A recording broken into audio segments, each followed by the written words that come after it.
Morning, ladies and gentlemen, and thanks all for your giving me the opportunity to present some of the thinking and also the works recently finished in our laboratory. And I'm sorry, I just modulate my title from the value adding through the green solvent extraction to the through the functional materials. Why I modulate my titles of the presentation based on 3 points. The first one, and when we joined the symposium, and too many questions not focused on the science and technology, not focused on the economic itself, and but also for the some public relationships and politics, or some issues just interested by the politicians. So I am working in the university, so just want to focus my topics on science and technology. It's the first point. And the second point is, when our Malaysia to thinking about develop the rare earth industry. However, we should do from the starting day to think about the future. And what's the future we can do and what we should to do nowadays. I think, to my understanding and in your opinion, all of us, and we think about everything for the industry, especially for the modernized industry or high-tech industry, should based on the high-tech and basic science. So that's my second point. And third point is, when we're starting our rare earth industry, and we should go ahead, especially for the Academy of Sciences of Malaysia, because we are engineers, we are scientists, we are doctors working on science. So that's why I modulate it. And I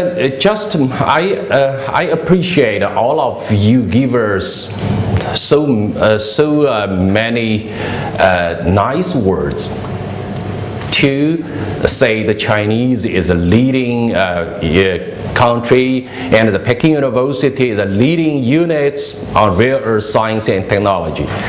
However, just I answered the questions yesterday afternoon by the interview of the television set, and I say no best, because she said, the madam said, the Chinese holding the best technology of rare earth. I said no, because from the point of view of scientists, I said no best. Best is in the future. Right. So I just talk about what we did or what we have done in Peking University about rare earths or on rare earths. Right. And in Peking University, there are 4 units working on the rare earths. The first one is the State Key Laboratory of Rare Earth Materials Chemistry and Application. This belongs to the central government because all of the financial support from the central government. And the second one is Institute of Inorganic Chemistry, belong to the university.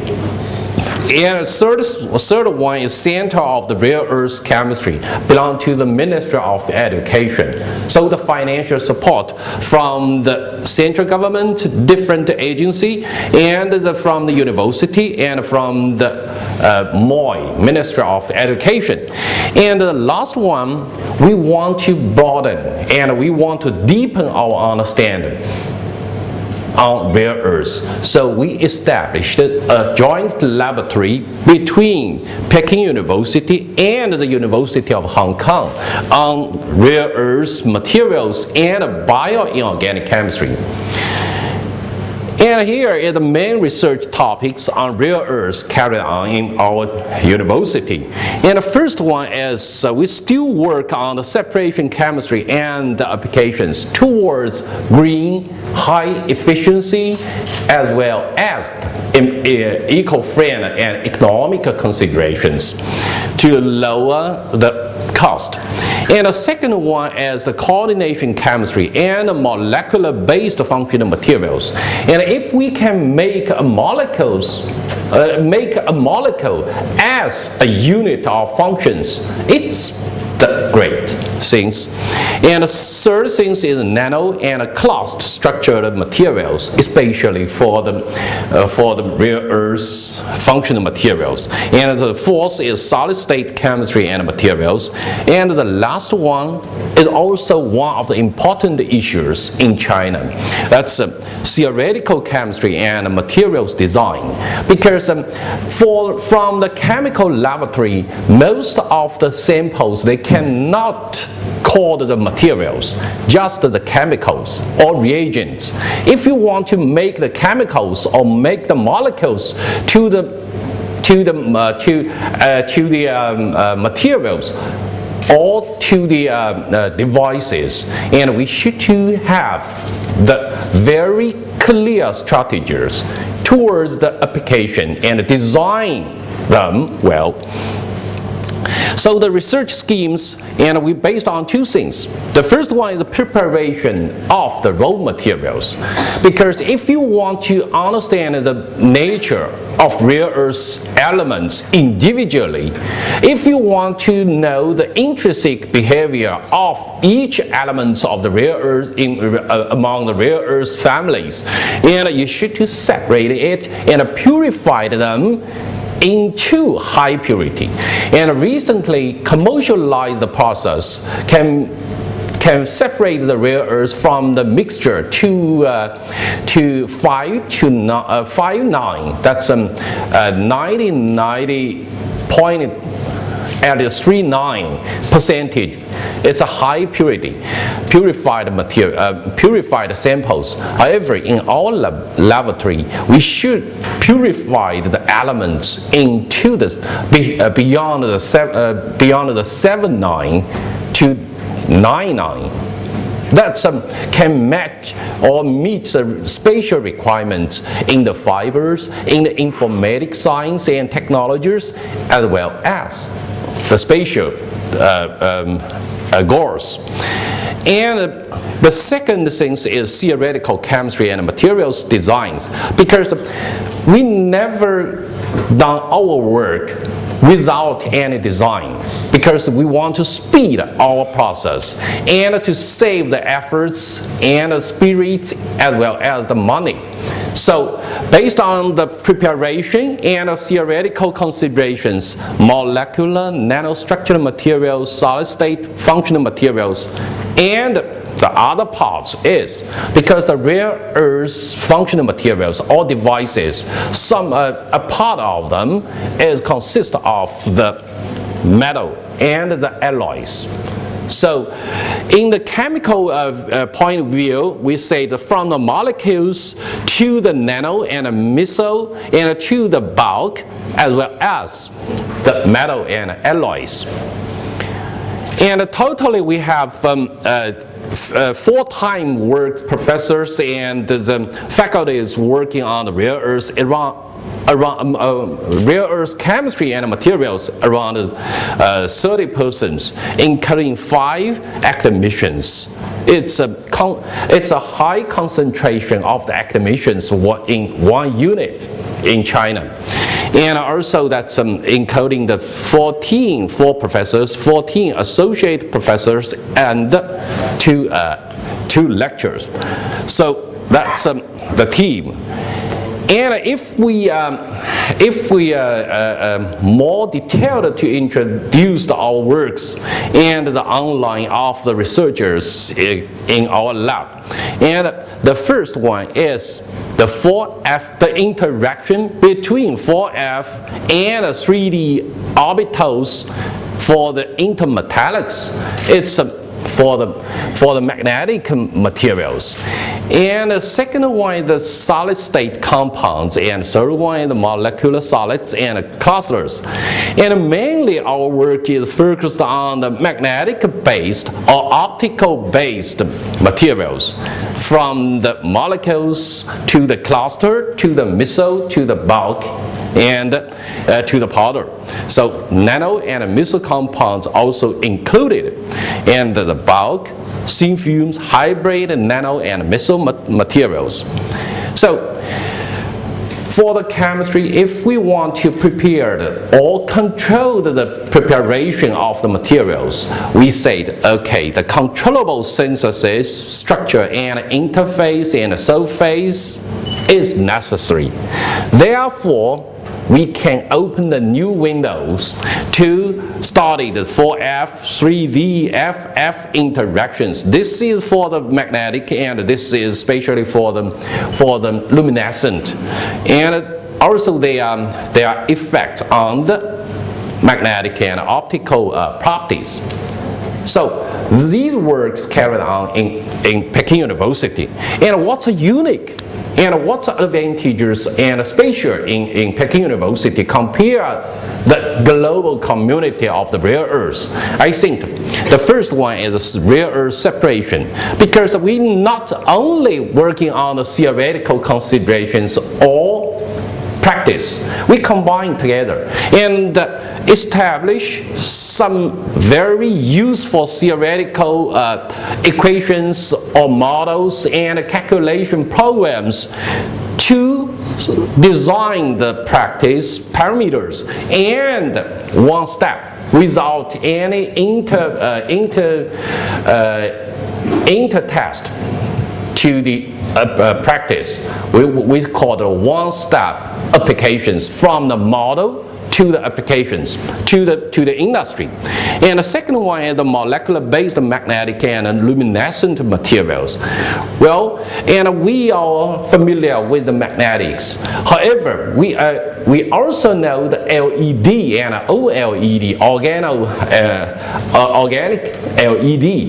However, most of the commercialized OLED is based on the polymer or organic species. And in our works, we just applied the rare earth complex as the luminescent layers, thick layers for the devices, and make them and lighting them and use as the device as the LED. So OLED in our case is not organic; it's inorganic. However, it's a combination of the rare earth with the complex, or with the ligands. Rare earth functional materials, bulk and nano, and others is the carbon-based materials, fluorines and single-wall carbon nanotubers. So maybe you didn't familiar with our work. And the first fluorine separation and producing and separation in our laboratory, and first single-wall carbon nanotuber produced in our laboratory. So that's also the leading work in the world. And a theoretical study of the heavy elements, especially encoding the rare earth, and another one in the molecular spectroscope in infrared and Raman. So what's unique of Earth is a combination of the theoretical and experimental research on rare earth chemistry and materials together. So that's our work. So it's a typical case because for the rare earth separation and from the theoretical to applications.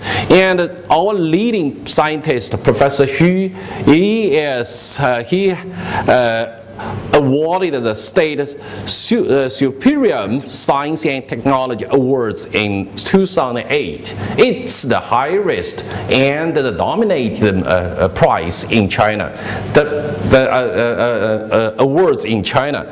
And the money is around 5 million Chinese yuan. However, he donated to our laboratory.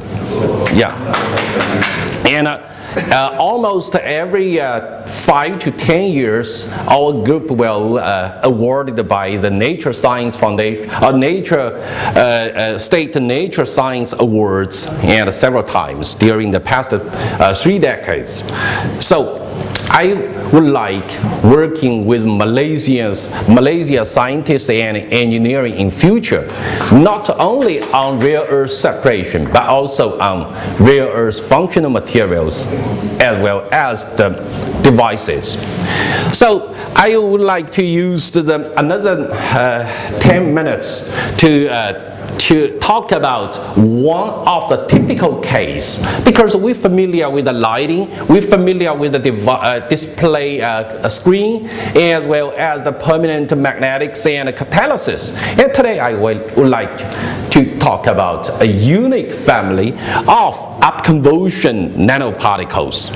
Right, before that, I would like to introduce myself, and starting my career on the separation and working on the semiconductor nanoparticles, and for the thin films, for the digital storage, and the solid oxide fuel cells, as well as the other kind of the researchers with the military service, right, and to the controllable structure and architecture on nano and meso scales, especially for the magnetic and the luminescent and catalysis. And in recent years, I just switched to another fields and make the particles smaller and smaller with the monodispersed size. That's a uniform distribution in size, and also have the very unique emission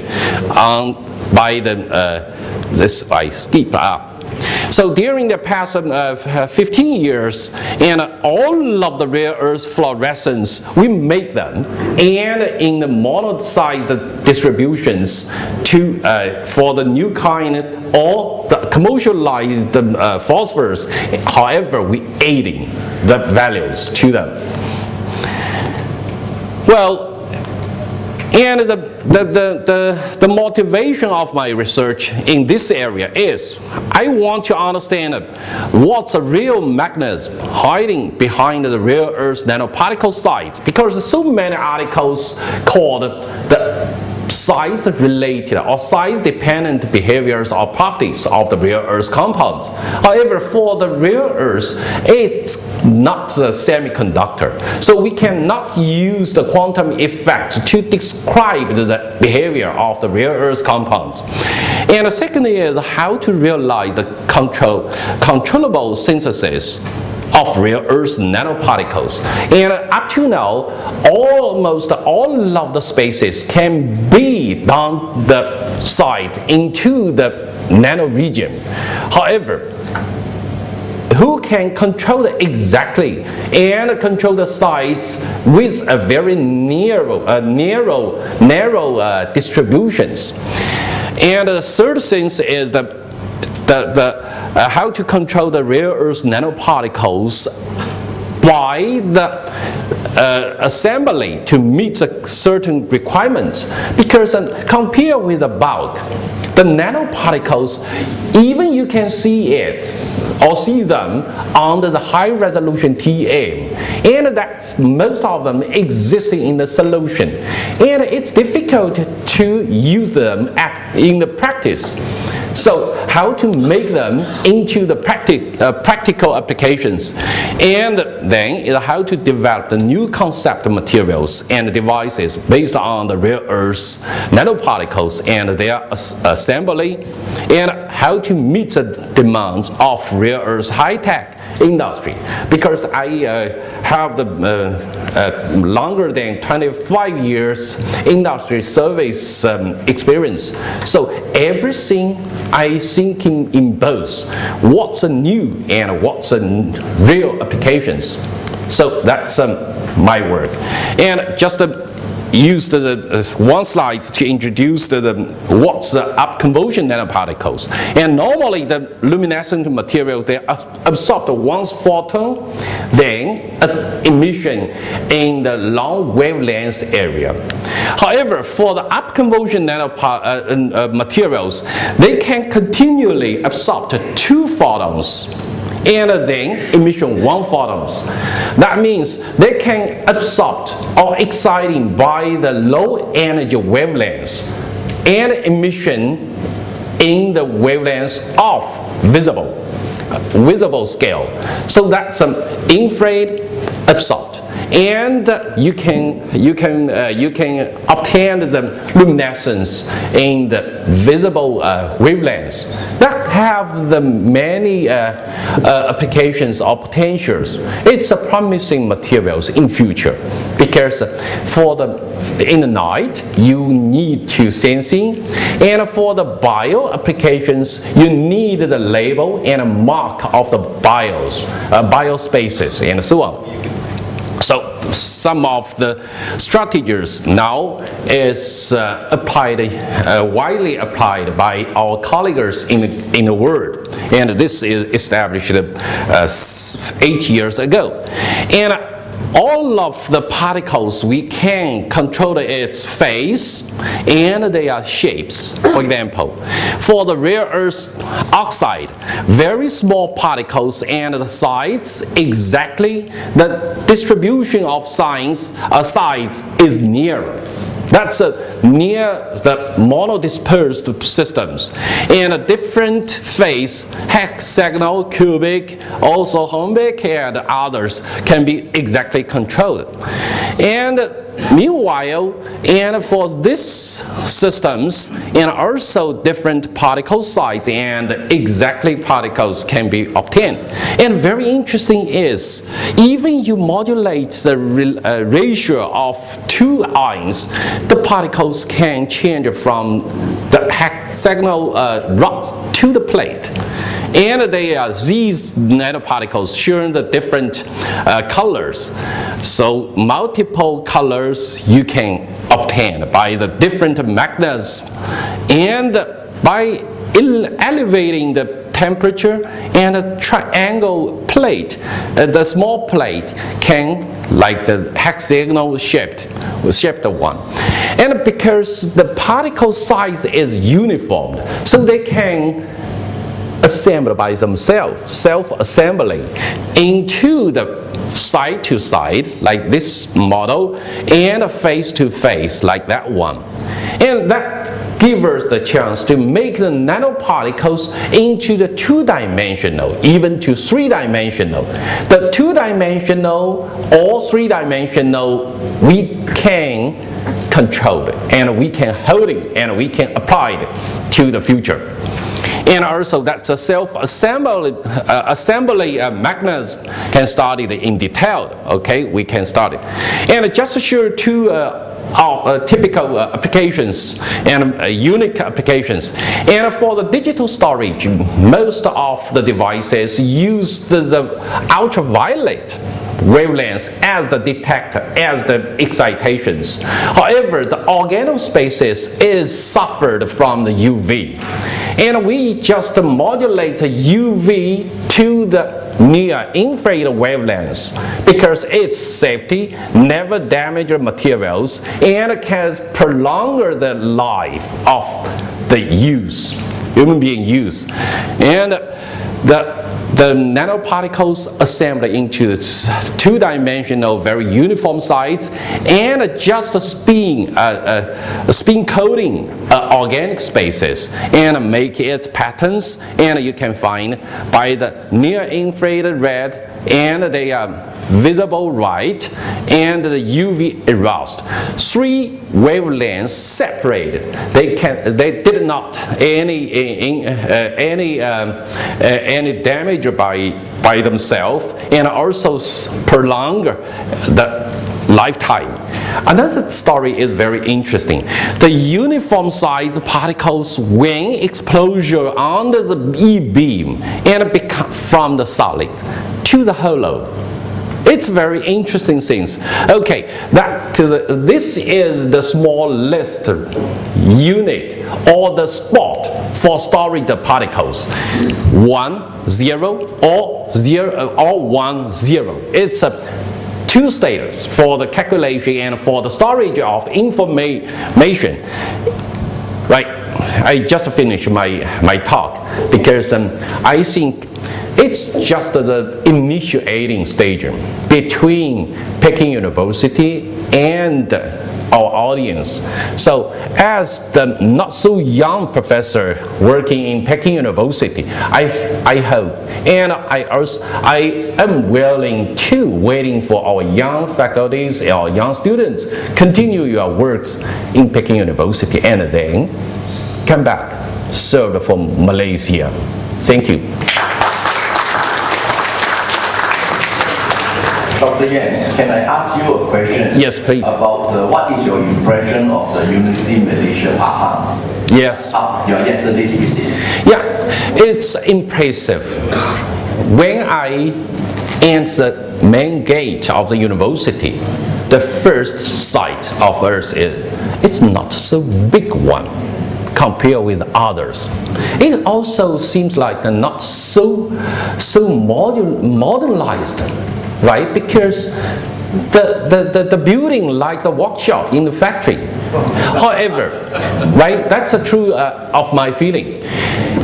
And after I enter level 3, well facility, aiding with well administration systems, and also their students can enjoy the classroom uniquely. For example, for the chemical engineering, they just open every corners according to the mainstream or main flow chart of the chemical operation unit. Separation and purification and reaction as well as others. So they can open sites and very clearly you can train unit by unit. So it's the new style I never heard or never seen before. Yeah.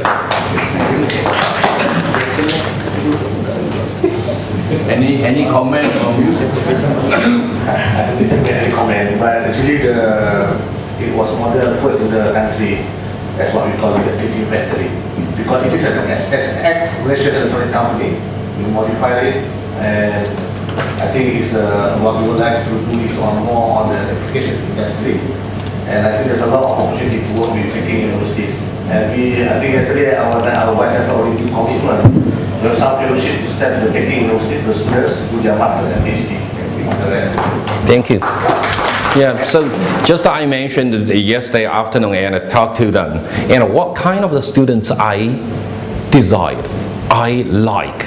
I think except for the pure vegetarian, because the pure vegetarian, I never say I not like them. I like them, but they are not so easy living in the Chinese campus because the food. Because the food, it's most of the food they mixed oils and not a real vegetable made. So also another index for the students is working hard and willing to come back. Willing to come back. Yeah. So can I just on behalf of the Academy of Sciences Malaysia, offer to, not from the same university, students and researchers from other universities, come and register. And then we will try to, whether you also have a chance to work under Professor Yan in Peking University. Can I now open the floor? Yes, Dr. Thank you, Professor Yan, for sharing your... May I back to my seat? Oh, please. Right, because the equal rights with Jack. Sorry. Yeah, thank you for sharing with us your Thank you very much.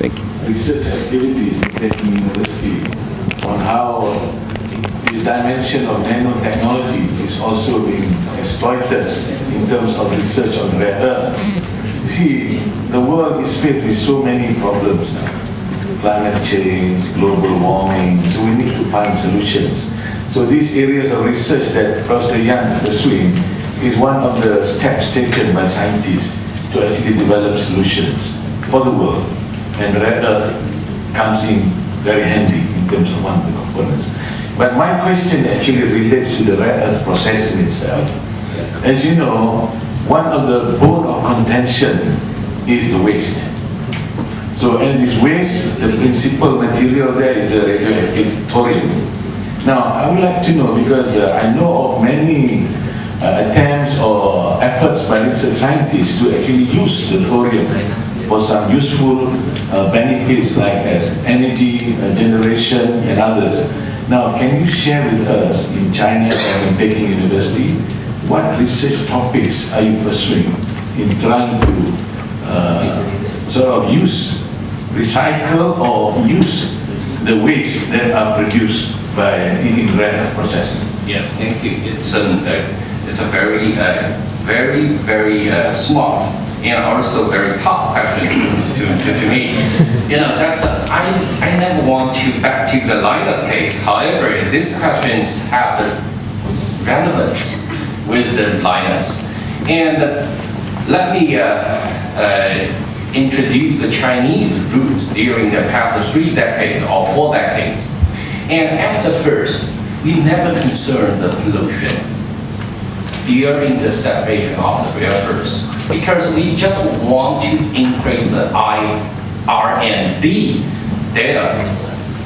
And the second step is we just want to recycling the valuable elements and to increase the yield of recovery of such valuable elements. For example, thallium, europium, and dy, this presium, and so on. It's a second step. And the third step is to decrease the cost by the chemicals. So the last thinking is the radioactive elements like the thoriums. However, we in China also have the gap. Chemical engineering with the radioactive environmental or separation facts. Because the management systems or administration systems is totally isolated. So for the rare earth separations, we are also starting step by step to how to use or how to separate the radioactive elements. And the recent works of Earth is we carry out our actions into two ways. The first way is to treat the waste solids already existed in the pond. It's a storage, right? And the second thing is, if we set up a new factory, and you should to recycling all of the radioactive elements, isolate from the waste. So that's two ways. And however, during the past 2 years, the central government never approved one factory to set up new. So we just to face the bond of the waste solids, and we also faced the very difficult issues. So that's why we realized if you want to well treat the waste, and from the first step, and you will pay lower cost. If you come back, and we say pre-control, compared with the post-control, is more economical. More economically. So the liners, I can say, just professor say, as a scientist, never say, oh, I see, I believe, or I do believe, or I heard. I just see, I have seen the factory and the constructions and not the processing meter, but the processing shape. And I as a scientist or professor familiar with the separation of the liners, as they do their efforts and they do their best, because it's a common questions, it's a common problems, and also the common challenges, not only for liners and to Malaysia, also for to Chinese and to Japanese and to molecular guys. It's the same. So, in my opinion, I think the public should trust the factory, and the factory should make their actions more transparent, and more transparent, and to convince, and to leading the scene, and taking the responsibility to the common public. Because the scientist is not only do scientific research, they should take the responsibility for serve the public, serve the society, and for the factory. If they want to becoming the leading factory, not only in Malaysia, but also in the world, and they also need or should to take the responsibility to leading the thinking and leading the modulation and leading the how to say modernization of the public life, even the daily life. So I think that because of molecular liners engineers also said here, one of my main suggestions is to connect and never to fight, because the public is always right, because they concern everything. This everything is our future, and becoming their concerns, their complaints, sometimes complaints, right? And their argues and their concerns. Make these issues as our actions, and then feedback to the public. So it's not some voice from the scientists, because I also play or serve as the chairman for the Chinese joint venture between Rhodia and China. And also I list in the board for the advisory board for the AMR in the period of Peter Gandhi, right? At that time, because I totally have the three members listed in the board. So I think we need we should take action. We require action and require response, not only to the economics and politicians, and action on science, action on technology, action to communicate. That's PR, public relationships. Improve them. And when the public understand, when the public be convinced, they will support your country or support your factory, because you play the crucial roles to leading the applications more broader and more bright and more beneficial, not only to Lions, to all Malaysians and to all community of the world. That's what I want. Thank you. anyone else? Please. Mr. Chairman, just related to the first question.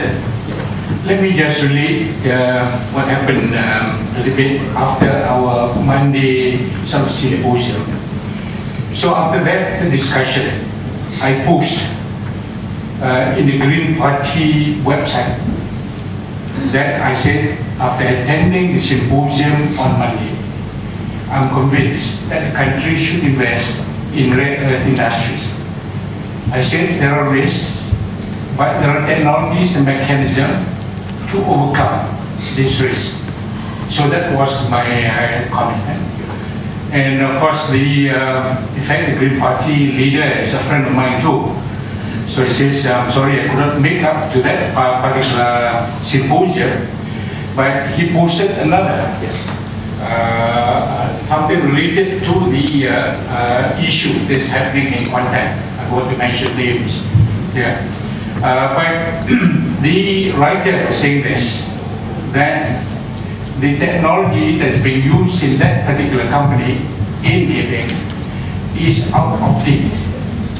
But having listened to what you have said just now in explaining this, there's always that urge, that effort to improve or whatever. Yeah? So I would like to elaborate further. All the technologies being adopted by this particular company can be considered outdated after your visit.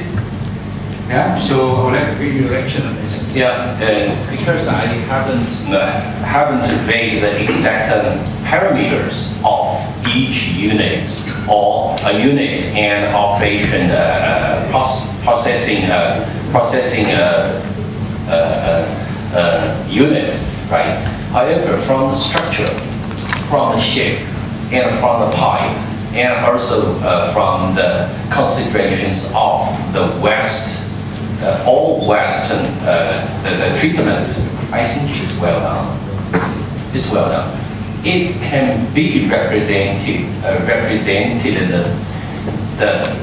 the scientific and technology level recently.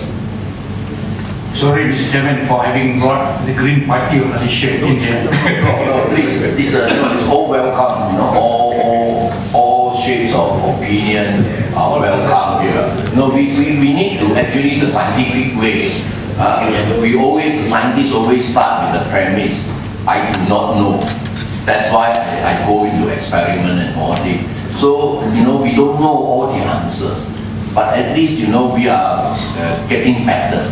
You know, as years go by, I think China suffer a lot from the environmental health and safety aspect in the 2 decades and a half of green earth industry development there. But they are learning fast. You know, so I think that since in the last 15-20 years, the only sort of development in technology of green earth separation and refining plant is in China. Then, you know, what Professor Yan offered to us about joint venture, taking our students to his university and his unit, I think it's very, very much welcome and appreciated by everybody.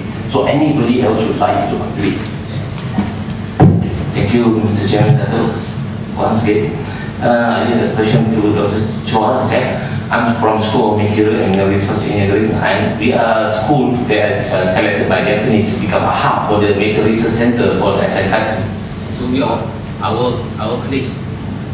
My colleague is from material, actually from Dr. Yu at the back, working a lot on the LED-based material for the magnets, for the catering and so on. Anyway, my question here is, from the Chinese experience itself, do we have faced severe accident or any facilities to the workers working in this kind of the industry so far? Because in Malaysia they are worrying about in that case, because we can learn the experience from the Chinese experience itself. So far, what kind of the facilities, what kind of the problem, contamination, pollution they may face over there, they cause a lot of problems there. Let's say contamination because in poor management of the mine itself. But in terms of the cancer and so on, this is something that we want to know. to share with the Malaysian case, because the issue here is something they are worried about is these are unfounded or founded. We want to know this very clear, because China, I don't know what kind of the material you used to press there. This is from Inner Mongolia. I don't know what kind of the mineral you press there. As well as another one is a big blue, has a long nowadays near the Zhangyi province in the border with Vietnam. Because now trade also open another mine near to the southern border. Maybe this mirror the same geology over there. So this is my question. We can share for you, because this is important thing that everybody wants to know. Thank you very much. You mean the healthy case, right? Healthy case. Yeah, the healthy case of the rare earth industry. And up to now, in China, we haven't any formal report or data.